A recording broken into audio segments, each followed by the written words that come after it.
Hello and welcome to this video on cybersecurity. My name is Rob, and in today's video we're going to be exploring many concepts which ethical hackers typically learn, and this has been set up for students who are studying IGCSE computer science. Now, if you are not one of my students at the school where I do teach, you can apply these concepts, and I'm going to talk to you a little bit about what you need and the hardware in a moment.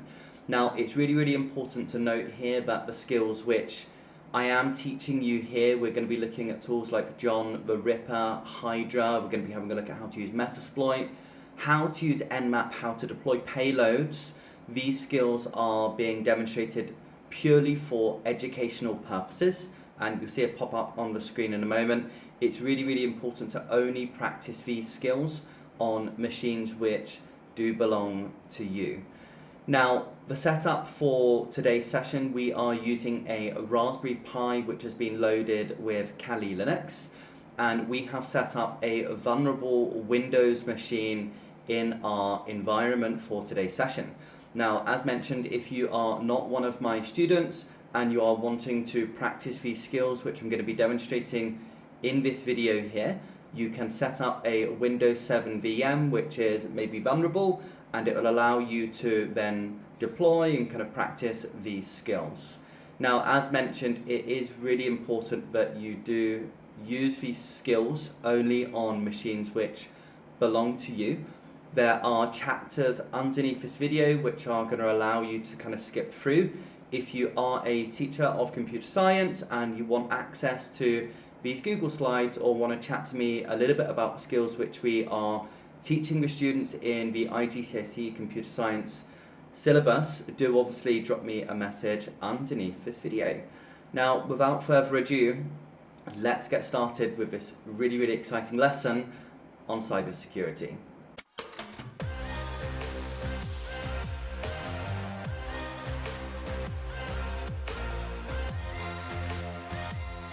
Welcome to today's practical lab on cybersecurity. As mentioned at the beginning of today's video, this has been designed for students which are studying at school with either myself or one of the other computer science teachers.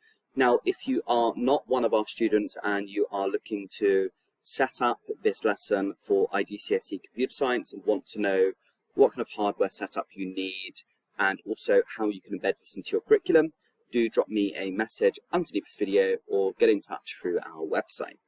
Now, to get started with today, your teacher is going to talk you through the objectives of the lesson, and there's quite a bit of theory that you need to go through before starting the practical elements of this lesson. So I'm just going to skip over all of these things, and we are going to head down to network scanning. So your teacher's going to talk you through what network scanning is and how this works, and what we are going to do here. By the time you look at this lesson, there is going to be a video on the right hand side.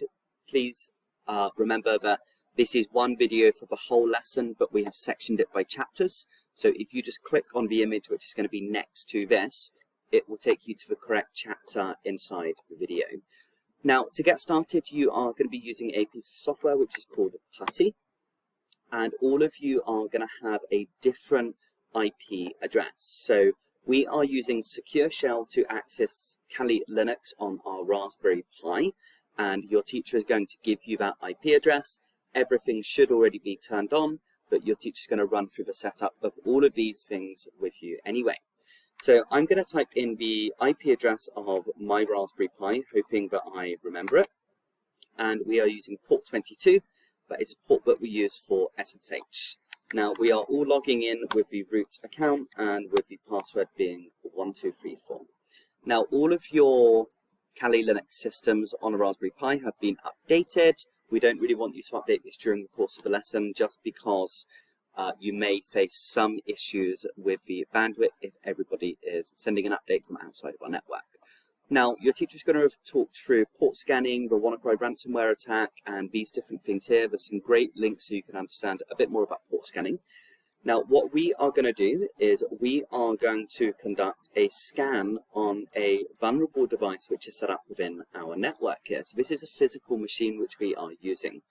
Now, Nmap is fantastic for reconnaissance, and reconnaissance is a way for us to research devices. So these could be devices within a network, or these could be devices which are outside of a network. So local versus public IP addresses. Now I'm going to type in the IP address 106, and then we're going to type in 10.4. So this is the IP address of our vulnerable machine. Now what this Nmap scan is going to do is it's going to tell us the different ports which are open on the device, and it's also going to give us a MAC address, and it's going to tell us the manufacturer of this device. Now this is a basic scan, and it's really interesting to know what ports are open. 445 is for SMB, so this is something which we are going to be exploiting, and 3389 is for remote desktop. So we're going to be using that when we launch a DOS attack a little bit later in this lesson. Now, if we want to find out more information, we can use a version scan. And you're going to practice doing all of these things yourself to see the different results which you get. So again, we're going to type in the IP address 10.4, and I will fix this IP address on the right just so it's nice and clear for you. And this type of scan will take a little bit longer. So we call this a version scan. This is going to tell us the type of applications which are running on these ports, and it might tell us the type of operating system the device is using. So right now we know that it's a Dell. So that could be Windows, but we could also be running Linux on a Dell as well.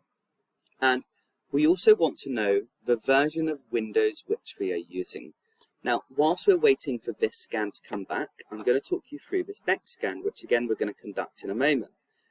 So this is called a script scan, and this is really useful. So it's going to use a bunch of built-in scripts which are designed for Nmap, and this is going to look for vulnerabilities on the device. And this is a really, really useful scan. There are hundreds of Nmap scans or script scans which we can conduct. This is a generic script scan.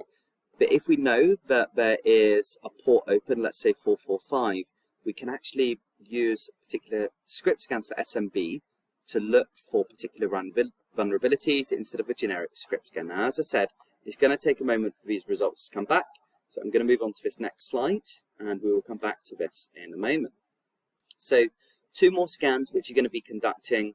One of them is an aggressive scan. So this type of scan is really noisy. So if you are a penetration tester, or let's just say if you're a hacker, this type of scan is going to probably notify the network administrator. This is going to tell them somebody's scanning our network, there is an aggressive scan happening. They're trying to research what different devices are running and what applications are running on these devices. Now, as I finished talking about this, we've got our results back, and I'm going to go full screen. So if we can compare the standard Nmap scan, we saw the ports that were open, but we didn't know the services which were running.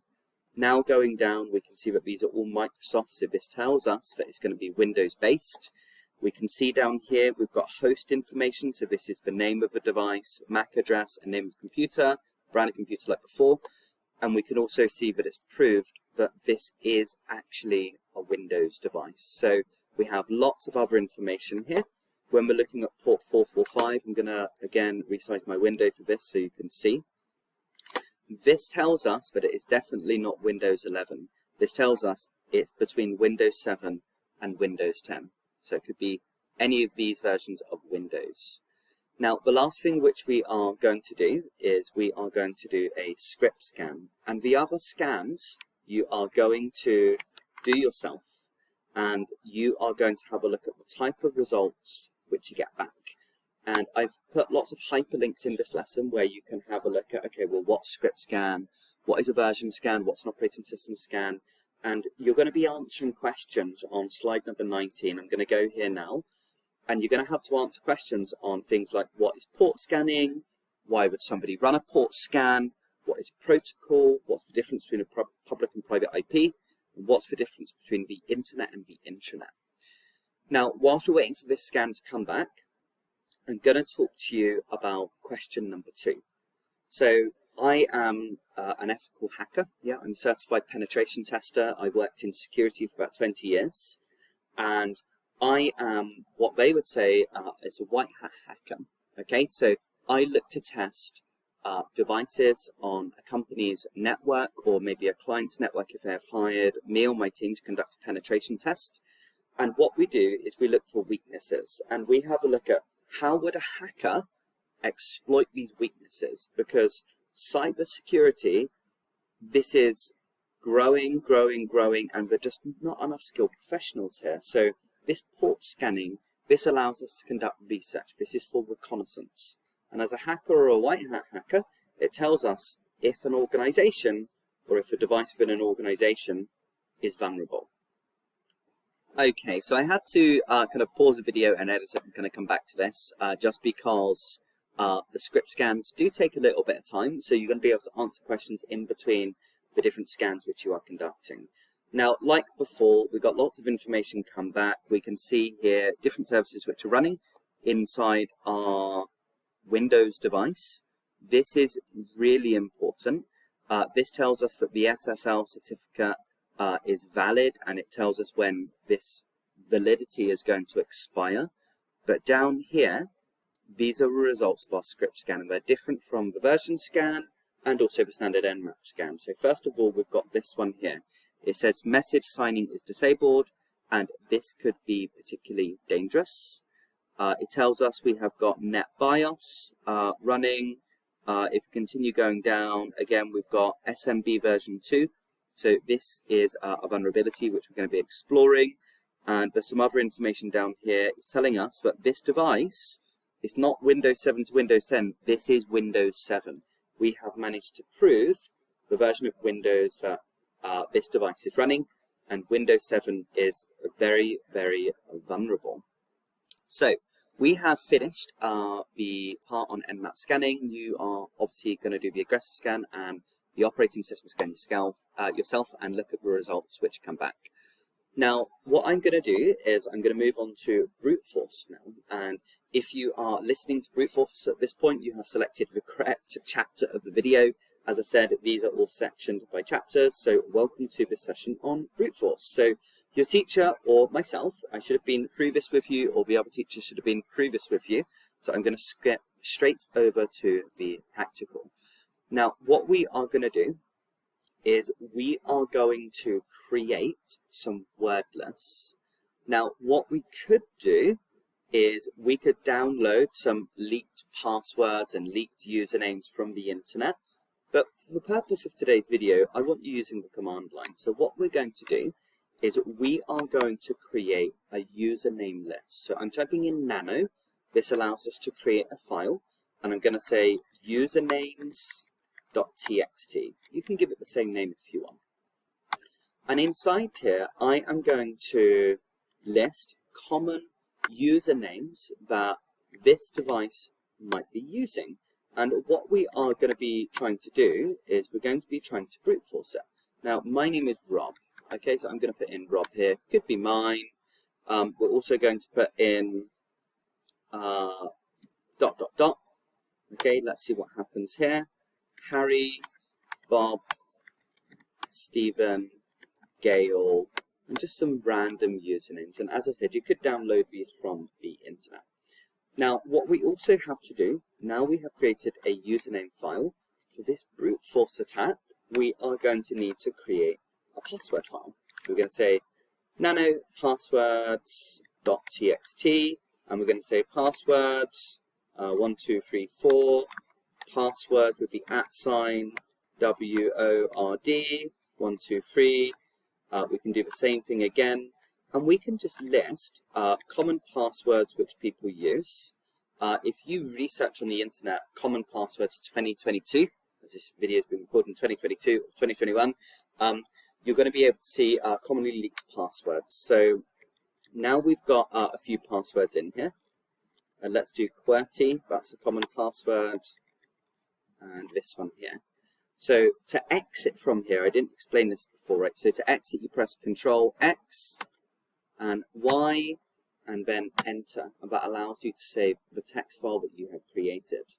Now on here, you should remember these commands from before, but if you type in ls, it's going to show us the different files inside this directory. So we've got passwords, and a usernames.txt file. Now, we are using a tool which is called Hydra today, and this tool is used for brute force attacks. Now, in today's world, brute force attacks are very useful for proving, weak credentials on a system, but if you have really large username and password lists, this could take an incredibly long time. So we are using the login file, so -L for login directory, and we're going to say usernames.txt. Now that we've done this, the password file that we are using is going to be passwords.txt. Okay, so Hydra's for tool, -L because we are using a word list. If we didn't have a word list, if we wanted to just try one username, it would be lowercase l and we would put the username, but we're not doing that. -P because we're using a word list. If we wanted to use a single password, it would be lowercase p and the password. And then we put the IP address. Now, we have to specify the protocol here. And I mentioned this word a few times, and I'm going to have talked to you about in the lesson. So what's port, what's protocol, and one of the ports which we saw were open is 445, and this is NetBIOS, this is SMB, and we know that this port is potentially open, and we can try this username and password combination of the word list which is set up here to see if we can prove if they're using weak credentials. When I press enter, it is going to try a combination of all of those different usernames and passwords, and this is fast because our word lists are short. I'm going to expand my window and I will talk to you about the result, but before I do that, we're going to talk about this. So it says, please do not use if you're in the military or secret service or for illegal purposes. So we are using this tool for penetration testing and ethical hacking. It works with local IPs and public IPs. Do not use this in any kind of illegal context. You have been given a talk on the ethics behind this at the beginning, but they give you a very, very clear warning on this here. Now, what we are able to see here is we have successfully attacked this IP address, and we have managed to find one valid password. So the usernames and the password that we listed inside that file were inside it, and we can see that we've successfully proved that the device is using weak login credentials. Now, you are going to explain a few questions here, and you're going to answer things like, what did you learn? What do you, or why do you feel it's important to use complex passwords? So why would we not be using 1, 2, 3, 4, 5, 6, 7, 8, or my pet's name, or just, very simple passwords which we can guess? And how are tools like Hydra dangerous if people are using weak passwords? So now I'm going to move on to the next part of this lesson. Welcome back to this session on war driving and wireless attacks. If you are on this chapter of the video, this means that I have been through the theory of war driving and also wireless attacks, or your teacher has, and you should have a good understanding about what war driving is and how this works. Now, if you are looking at this, I'm assuming that you have skipped to the second slide. What we have done here is we've listed useful commands which we're going to be using on the right-hand side of this slide here. Now, what we are going to be demonstrating here is how do hackers, or how do we as penetration testers crack passwords, or how can we, use somebody's Wi-Fi free or own somebody's Wi-Fi network? So you're going to see loads of videos like this online, and I'm going to be explaining the importance of why you should be using really secure router passwords at home. Now, typically in businesses, like if we talk about our school, we have got an open Wi-Fi, and that means there is no PSK, there's no pre-shared key, so key piece terminology for you there. And what that basically means is that when you log onto the network, you have to authenticate with your username and password, which means it's much, much, much, much harder for somebody to conduct war driving if it is an open network and it's not using a pre-shared key. Now, unfortunately, most people's home routers will be using pre-shared keys. So what we are going to be doing here is we are going to be plugging in a Wi-Fi adapter. Now, I'm pretty sure that all of your Raspberry Pi should have the Wi-Fi adapters plugged in, and we're using one of two adapters here. We've got one which is an alpha adapter, it's the AC600, And this adapter allows us to look at 2.4 and 5 gigahertz networks, but we are also using another adapter which is called the Veros adapter, and I've installed the drivers already on Kali Linux for this, but this only allows us to look at 2.4 gigahertz networks. Now, it doesn't matter if you are using one of the older adapters today, since we are only focusing on a router, which is using a pre-shared key that is based on 2.4 gigahertz networks. Now, in order for us to look at our wireless interfaces, we can type in iwconfig. So iwconfig, it shows us the different wireless cards which we have set up on our Raspberry Pi. So this one down here, the Raspberry Pi, comes with a built-in wireless card which we can put from managed mode into monitor mode. But because you are connecting to the Pi using SSH, which is secure shell, we can't use this, because if you kick your Pi from managed mode into monitor mode, it's likely that you could be disconnected from the device. But we are using Ethernet, so it should be okay, but we're not going to use this. And the reason why we're also using an external Wi-Fi adapter is just because it has a greater range. Now, in order for us to put an adapter from managed mode into monitor mode, what we do is we type in m1ng, which is a tool that we're using, and I'm typing in stop and WLAN 0. The reason why I'm typing in stop and not start is because my alpha adapter was actually in monitor mode to start with, because I've got to change it back. So typically when you plug it in, it should look like this. Now, to put the adapter into monitor mode, if I press up on my keyboard, and if I change this to start, this will kick it into monitor mode. And type in iwconfig again, you can see it's in monitor mode. And what that basically means is we are going to be able to sniff people's packets, okay? And what that means is we will conduct a wireless attack. We are going to de-authenticate, that means to kick people off of their own Wi-Fi network, and we are then going to try to capture the handshake when the device reconnects. And if we can capture the handshake when a device is reconnecting to its network, we can then crack that password, or we could do something which is called a captive portal attack. And unfortunately, I won't be exploring captive portal with you in this series of lessons, just because we're logged in through SSH. You can check out some other videos which are on this channel if you want to see how captive portal will work. But what we're going to be doing is we are going to be using a tool which is called WiFite to try to crack the handshake once we have managed to capture it. So again, think of it like you've been kicked off of your network. When you've reconnected, somebody's managed to capture that connection when the device is reconnected. But because that handshake file or that password file is encrypted, we have to then try to break that file using a word list. So another concept which we already explored today. And apologies if there is any background noise here. So we're now going to type in our next command, which is called aerodumpng, and then the name of our interface. So for all of you, I'm hoping it's going to be WLAN 0, but obviously do chat to me if for some reason that your adapter is showing WLAN 1. And it's always easy to spot your wireless adapter. It has more details than the built-in Raspberry Pi adapter. Now I'm going to type in, I'm going to press on enter here. And what this is going to do here is it's going to start looking for networks which are within the vicinity of this adapter. And I'm going to go on full screen. So we're able to identify the name of the different networks that our adapter is able to pick up, and also the MAC address of those routers. Now, other things which we're able to see the channel that the router is operating on. We are able to see the type of security that it is using. So we have got most of them showing WPA2.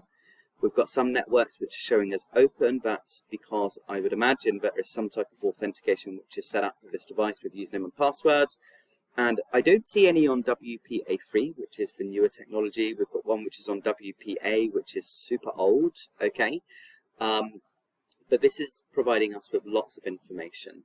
Now, the network which we're going to be focusing on today, so to stop this from running, we press Control-C. And the network which we're going to be focusing on is called Pi Test. And if I highlight this one here, we've got Pi Test or Pi Test 1, depending which floor you're on inside the building.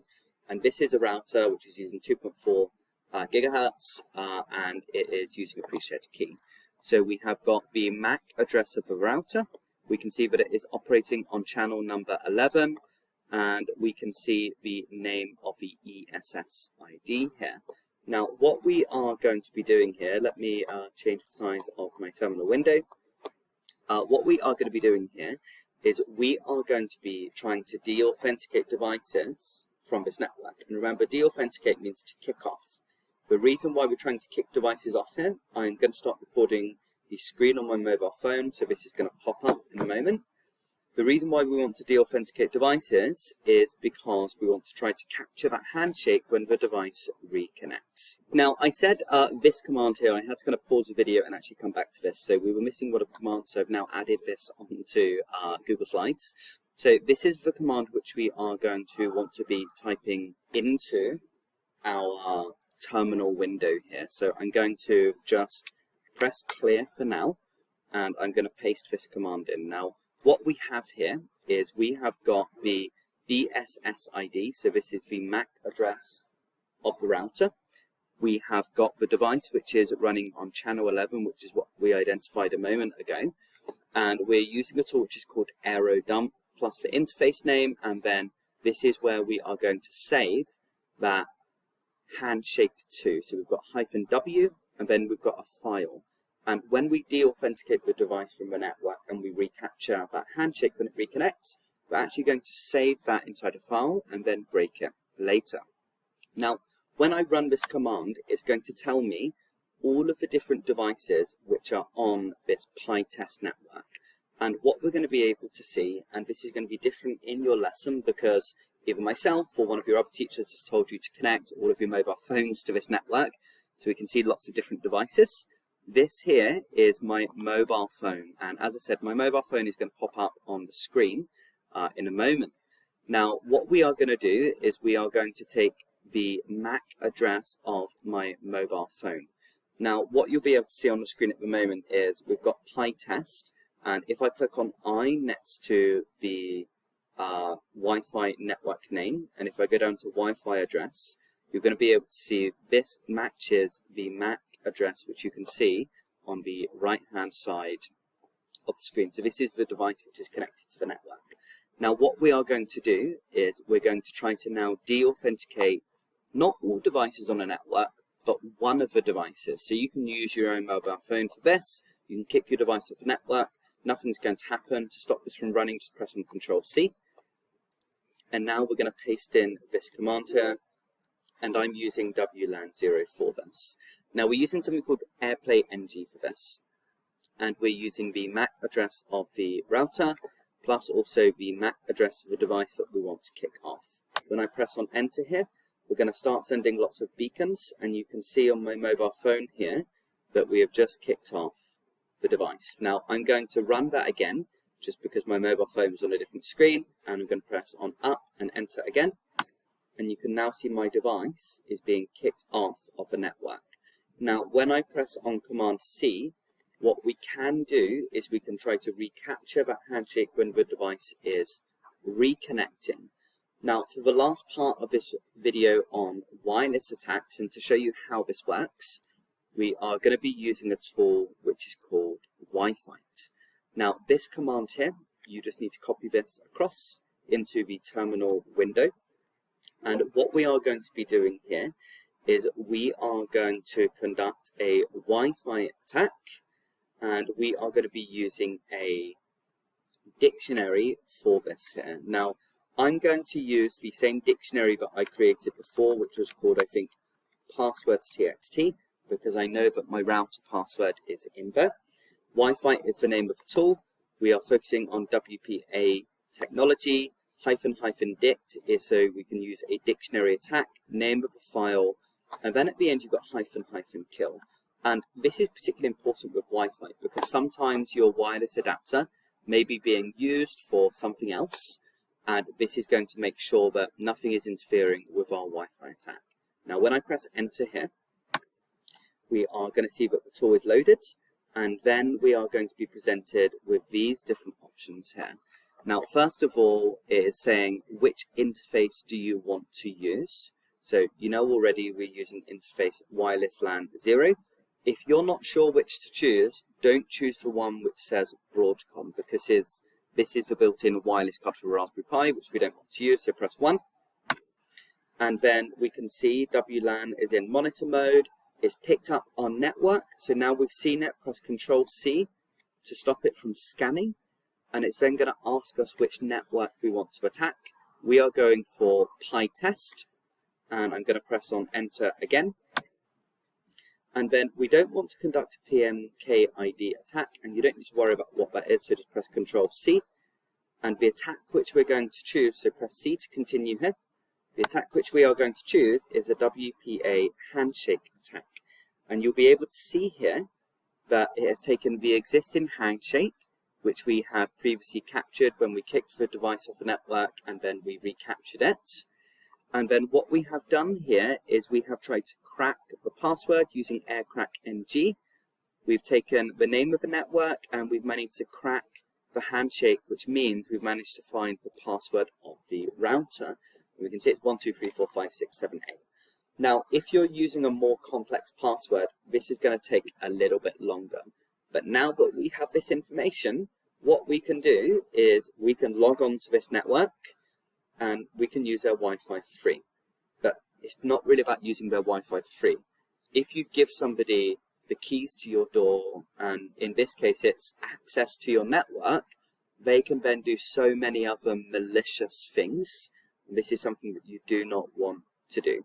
It's a bit like looking at how we use Metasploit, or how we're going to be using Metasploit later in the settings. We haven't looked at that yet. We could potentially open somebody's webcam, set up a keylogger, we can upload malicious files to their computer, so many different things. Now, we are going to move on to the next part of this lesson, and hopefully you have managed to see why it's important to use secure passwords for your router. We have covered this in lessons before. Make sure that you use complex passwords and that you do change them regularly.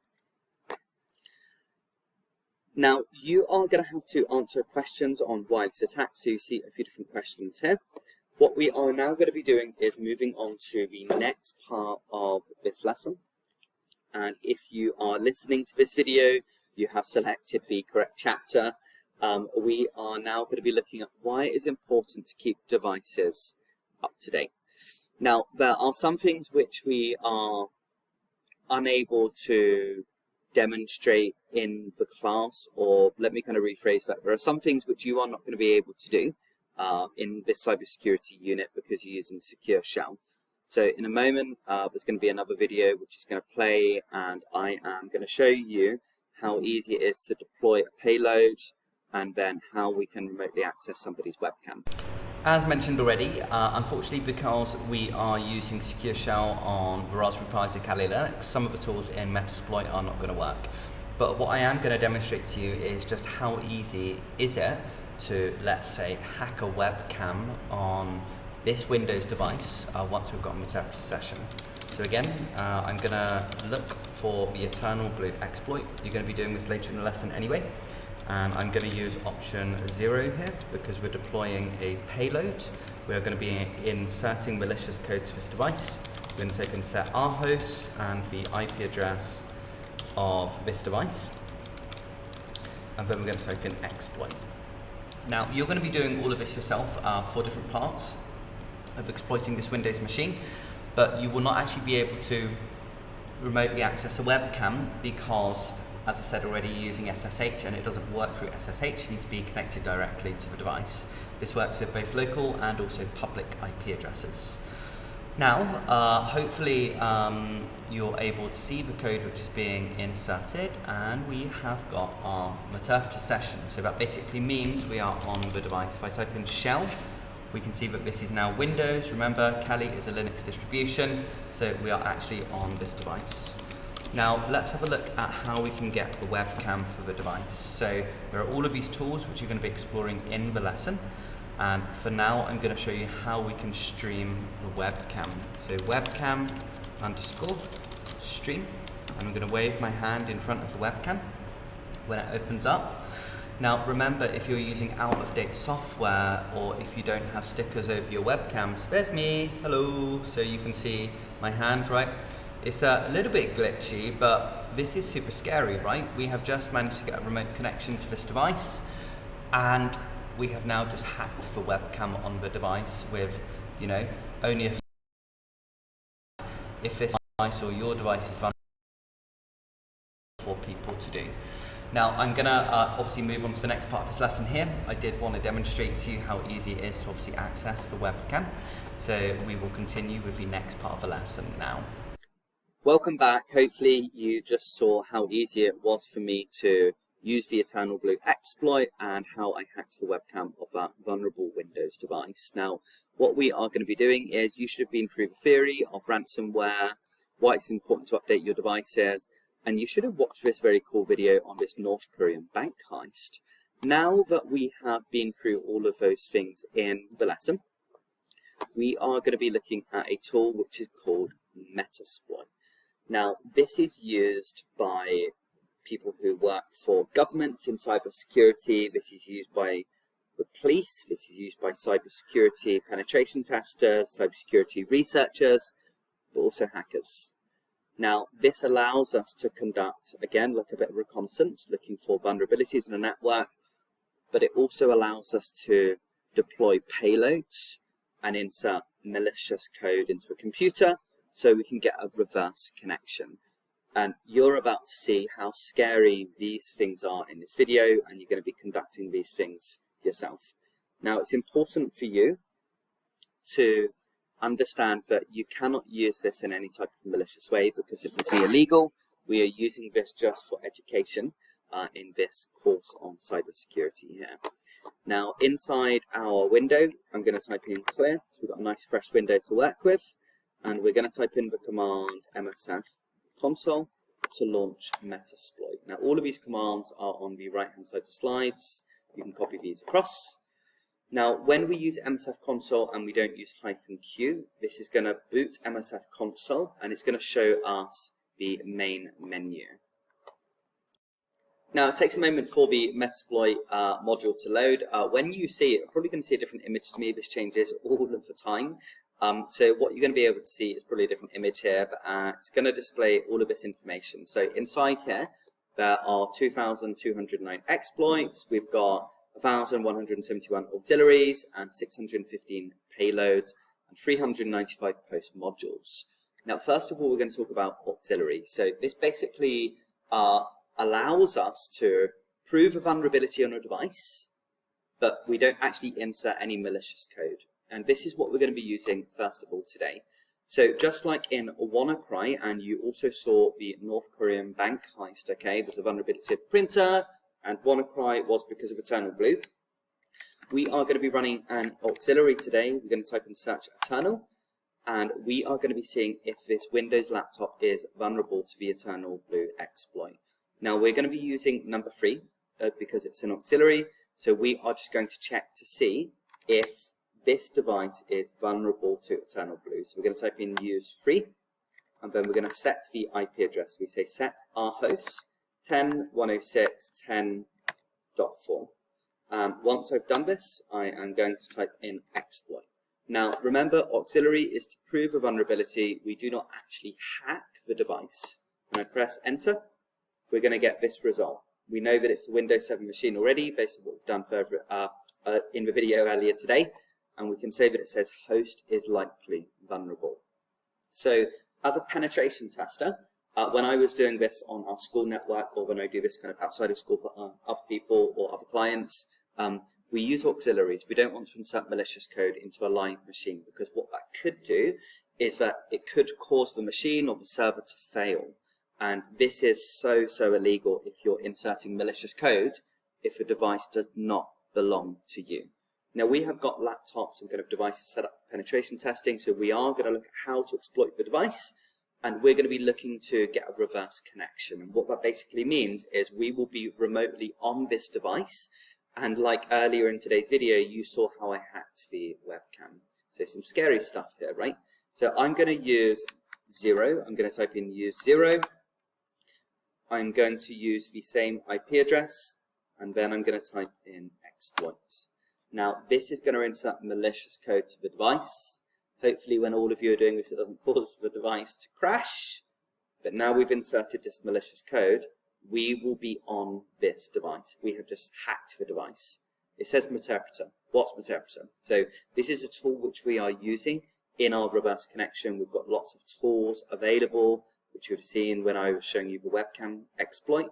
If I type in shell here, remember Kali is a Linux-based system. We're on a Raspberry Pi. If I type in shell, this is going to show that we are now in fact Windows, so we're on the device. Type in exit to get out of that menu, and type in help to see all of the tools which are available.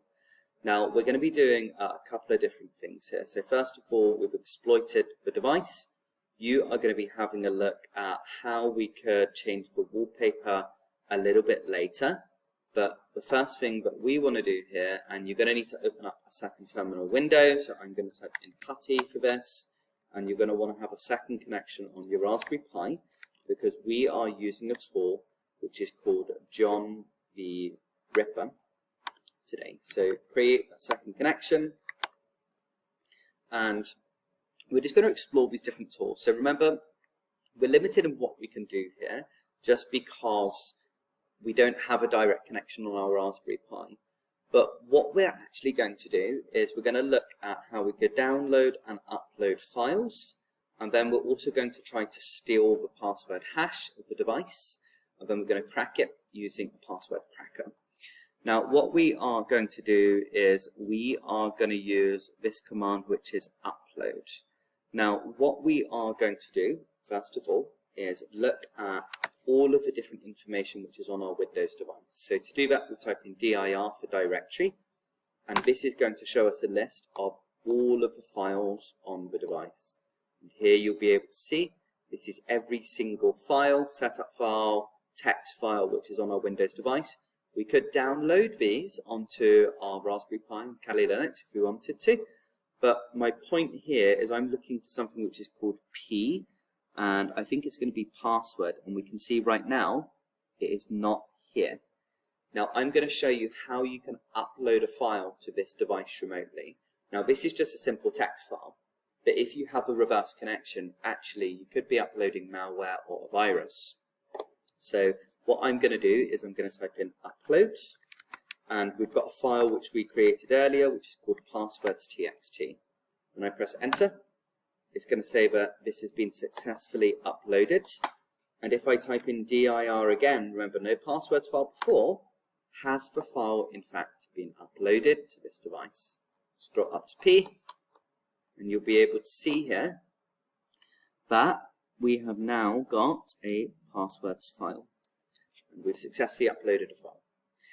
Now, the next thing which we're going to do here, so you're kind of following along with this and just seeing if you're able to do these things. What we are now going to do is have a look at how we can get the password from this system. So can we steal the password from this device? So to do that, we use something which is called hash dump. We can also elevate ourselves to an administrator. We are already admin here, so don't worry. So we could use something called get system, but for now we're going to use hash dump. And what you're going to be able to see here is that the password of the device is stored not in plain text. So what that basically means is the password is encrypted. Now we are going to use this now. Don't worry, just right click to copy. And we're going to copy this over to a notepad file. I'm going to delete what's in here. I'm going to pass in the hash of the password. And now we are going to use our second connection, and we're going to use a tool which is called John the Ripper. It sounds scary. It is scary. We are now going to try to crack this password hash. Now over here in our new terminal window, I am going to type in nano. So I'm going to change my mind in those instructions here, so don't worry. So I'm going to type in nano, and I'm going to write hash.txt. Now we're going to copy and paste in that hash, which you can see here. So just right click to paste, press Ctrl X to exit, press Y, and then enter to get out of that file. Now what we're going to do is we're going to type in John-format, and we're going to say this is an NTLM hash, and I'll talk to you about what that is in a moment, and then hash.txt. Now this is where we have stored our hash. We are using an NTLM hash. There are many different types of hashes. This is what Microsoft use to store their passwords in. We are not going to be able to go into too much detail on what NTLM hashes are, but just bear in mind that this password, which we have managed to copy in our Metasploit session, is encrypted. So what we have to do is try to break that encryption. Now what I have done here is I've just pressed on enter, and what we have done here is we have managed to identify the name of the account, which is admin, and we've managed to see that our password is 12345678. Now we know that this device is using a weak password, and it's managed to use a word list and the tools which are built into John the Ripper in order to crack this password. If this password and this hash was more complex, it would take much longer, but this is how John the Ripper works, and this is how we would be able to take something which is inside NTLM hash form and then display this in plain text. Now this is a really powerful tool, and hopefully this gives you an understanding of how we can use tools such as John the Ripper to crack passwords. Now the next thing which we're going to be doing in Metasploit here is we are going to find an alternative way to get at Metasploit session, and actually on this Windows device I'm not actually able to show you how to do this just because of the kind of legalities behind this, but I have created a payload, and that's basically a backdoor into the system. Now this backdoor in the system is permanently installed. It's called Firefox Installer EXE, so it's an executable file. Now what we are going to do, I have saved that backdoor on the computer, and we are again going to use MSF console, and we are going to get a reverse connection, and we are going to have a look at how we can change the wallpaper on that device. So how can we have some fun with our user? Now this is called a post exploit here, so that basically means that once we've already got a reverse connection, we're going to use a post exploit module to then change the wallpaper. Now I have uploaded the Joker's image onto Kali Linux. It's already on your SD card, and I think that it is on the desktop of your Kali Linux image, or the Kali Linux image on the Raspberry Pi. Remember, it takes a little bit of time for Metasploit to open. Now that we are on here, we are going to be using some of the commands which are on the right here. Okay, so I'm going to have to pause that and just come back to it quickly, just because there is a mistake in this line of code which I have now fixed. So we're missing a slash. So we're now going to type in use, and we're going to say exploit. Make sure you spell everything correctly, and also you have your slashes, and we are going to be using something which is called a multi-handler today. Now that we have done this, we are going to set a payload which I have already put onto the Windows machine. So we're going to say set payload space, no slash, and then Windows. The device which we are trying to exploit is using 64-bit architecture. We are trying to get a Metasploit session, which we've already seen how that works, and we're using reverse TCP for this. Now don't get lost in the junk of the command too much, okay? Obviously you'll be able to explore this in a bit more detail if this is a topic which you kind of want to explore a bit further. Now what we now need to do is we need to set the IP address of our Windows machine. So we're going to type in 10.106.10.4, and we need to set a port because I set a port when I put payload onto the computer. So just type in 1234 and then type in exploit. Now for this one here, we have used this, and we can see that it's failing, and I'm going to explain why. So if a computer isn't vulnerable, what you can do is you can create a payload, and what you can do is you can then send that payload to the user, and if they run the program, it's going to then allow you to have that reverse connection. Now the reason why this exploit is not working is because myself or your other teachers actually need to run the payload on the computer, and what that basically means is they need to open up that malicious exe file. So your teacher is going to show you how to do this, and I can show you how to do this as well. So I'm going to double click on the file, and I'm going to run, and it's actually going to run that. You can see now it says sending stage 2, and in order for us to get that reverse connection, the file needs to be actively running on the device. That means we need to double click the exe file and then run, and we've got our interpreter session. Now, this is where we have fun. So what I am going to do is I am going to take a photograph of the Windows device, which you're going to see pop up on here in a moment, and you can see the photo. This is what my desktop looks like right now. I'm going to close the window that was open, and I'm now going to type in the command BG, which is the background. So this is going to take us back onto MSF console. Now we're going to use a post-exploit module.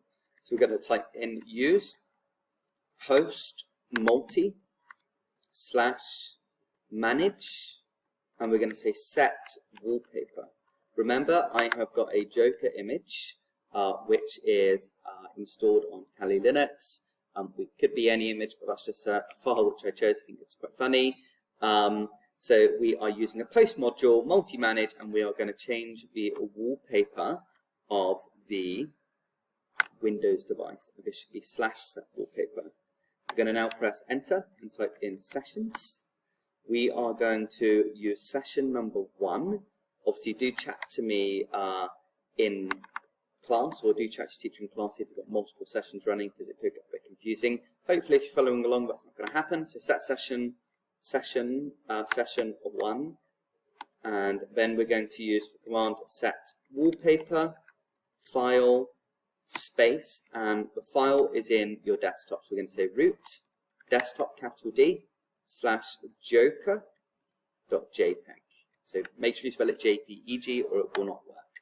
Now I am going to start videoing the laptop. The last command we need to type in when we're going to change our wallpaper here is going to be exploit, and that's going to allow us to deploy this post module payload, and it's going to allow us to change the wallpaper. So I'm going to press record on my camera now. You're going to see this pop up.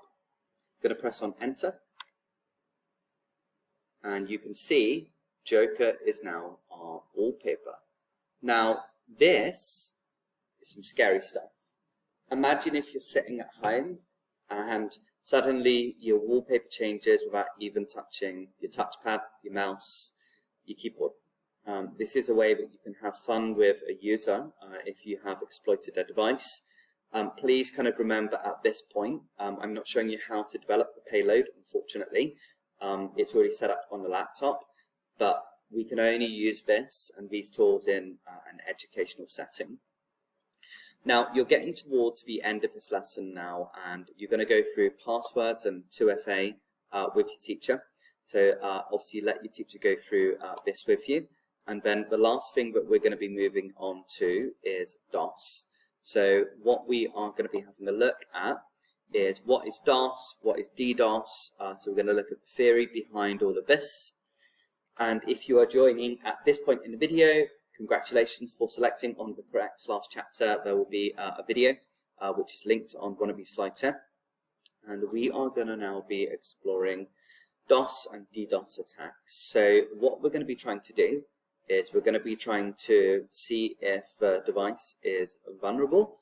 I have enabled the RDP port on a device. So this is a protocol. We talked about protocols already. RDP stands for Remote Desktop Protocol. That basically means that somebody can remotely access the device using the Remote Desktop Protocol, which is like a piece of software which is built into Windows. And what we're going to do first of all is see if it is active on the device. Now, earlier we looked at our Nmap scans. We can close this window here. Just press on Control Z actually to get out of the session. Press Y and enter, and then we can just type on. We can type in exit, and then it says exit Y. There we go. We're outside of MSF console. So we want to see if port 3389 is open, and I'm not going to run this command. You can do it if you want. We know that it's open from scans which we ran earlier when we were looking at Nmap. Now what we are going to do is we are going to launch MSF console again. We've just come out of it. We can go back into it. We didn't have to do that, but it's nice to just clear what was in our window before. And we are going to be using something which is called an auxiliary scanner for RDP today, and we're going to see if this device is vulnerable to this payload here. So first of all, we're going to do an auxiliary check, and then we're actually going to force the device to go to blue screen. So hopefully you know what blue screen is on the Windows device. We are going to force the device to have an error, which you can be able to see an image of here, and then it's going to force the device to restart. Now if this is a server, this is not a good thing. Imagine if you have got lots of different clients which are using your services. This is going to be particularly bad if they're suddenly all disconnected. So we're going to type in use auxiliary scanner RDP, and I'm going to press enter to see what happens here. And we are going to see if this is the correct one. We're looking for MS12020. So is this the correct one? And there we go. So we can see that this is the correct one. So we're going to type in use 2. And then the next thing that we need to do here is we need to set our host and our port. Now we're going to type in our host and our IP address of our machine. We're going to say set our port, which is remote port, and it's 3389 for RDP, then exploit. Now what we're going to be able to see here is that our target is vulnerable. Now what we're now going to also do is look at how we would be able to deploy this payload. So we're going to type in search MS12020, and you can do the same thing. We're going to search for payloads. We're looking for an exploit here, and we can't actually see one actually. So I think that I am wrong in my instruction there, so that's okay, no problem at all. We are using this one here, so it's something which is called max channel IDs, which is option number 1 here. And in a moment, I'm going to press record on my mobile phone. I'm going to type in 1, set the R hosts again, and then what you're going to be able to see when we type exploit is that this is going to conduct a DOS attack. And it's going to send lots and lots of requests to this device, and it's going to force the device to go to blue screen. So this is typically how denial of service attacks work. And if somebody's doing this on your business or on your server or device, they're trying to stop you from conducting your everyday kind of business. So it can be really, really frustrating. And it's another reason to ensure why or make sure that your devices are up to date. Now, when you're doing this in class, you're going to probably need to take this in turns to do this because you're going to keep forcing the laptop to restart. I'm going to press record on my mobile phone, run the exploit, you'll see it pop up on the screen here in the recording. And you're going to be able to see here that currently it's saying that this has failed. So that's okay. I am still recording on my phone, just holding it there. That's fine. Set our R host again and exploit, and you'll see it pop up. And hopefully, currently it's saying it is not reachable. So it actually hasn't worked here. So it says RDP service unreachable. Okay, so this is a strange error. Let's just run the exploit again. Let's see if there's a problem with the device, and there wasn't, and we have got blue screen. It worked. So hopefully you're able to see that in the pop-up, which was displayed. And remember that, you know, we're doing everything here for penetration testing, exploring cybersecurity, and why machines should be up to date, and how a hacker would take advantage of those vulnerabilities. Now, this is the end of the practical part, and I really do hope that you have enjoyed this. If you're not one of my students, or if you are a teacher from another school, or a student from another school, and if you are wanting to use this, you know, in your classroom environment, obviously do drop me a message.